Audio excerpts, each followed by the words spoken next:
குட்டி குட்டியாக இருக்கிற அந்த வெள்ளைப்பூடை தெரியாமல் வாங்கிட்டேன். ஒவ்வொரு தடவையும் உரிக்கிறதுக்குள்ளே படாத பட வேண்டியிருக்கு. ஒரு வழியாக இன்றைக்கி இந்த வெள்ளைப்பூடு காலி ஆகிடும். ஸோ இருக்கிறத ஃபுல்லாக உரித்து குழம்பு வச்சிடலாம் இன்றைக்கி அப்படின்னு சொல்லிட்டு அதுக்கு எல்லாத்தையும் உரித்து வச்சுக்கிட்டேன். குழம்புல போடுற வெள்ளைப்பூடை நான் சாப்பிட மாட்டேன். ஸோ அதனால் வதக்கி ஆற வச்சு 1-2 தட்டிப்பேன். தட்டி குழம்புல ஆட் பண்ணிப்பேன். இது கூடவே வந்துட்டு பருப்பு, முருங்கைக்கீரை இதெல்லாம் போட்டு ஒரு கூட்டும் பண்ணிக்கிட்டேன்.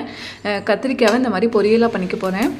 ஸோ இப்போ 1-2 தட்டின பூண்டை நல்லா நல்லெண்ணெயில் வதக்கி விட்டு அது கூடவே கொஞ்சமாக கருவேப்பிலை, 1 ஸ்பூன் குழம்பு மிளகாய்த்தூள், தேவையான உப்பு, கெட்டியாக கரைச்சி வச்சுருக்க புளி, தேவைப்பட்டால் தண்ணி ஆட் பண்ணிக்கலாம். இதெல்லாம் சேர்த்து நல்லா வதக்கி விட்டு எண்ணெய் பிரிஞ்சு வந்ததும் ரொம்பவே டேஸ்ட்டான பூண்டு குழம்பு ரெடி ஆகிடும். உங்களுக்கு நிறைய குவான்டிட்டியில் தேவைன்னா தக்காளி அரைச்சி ஆட் பண்ணிக்கலாம். இதோட நம்ம பருப்புக்கீரை கூட்டுக்கு ஒரு தாளிப்பு ரெடி பண்ணி ஆட் பண்ணிக்கலாம். நம்மளோட புது பேனில் வந்துட்டு இந்த மாதிரி கத்திரிக்காய் வந்து ஃப்ரை பண்ணி எடுத்துக்கலாம்.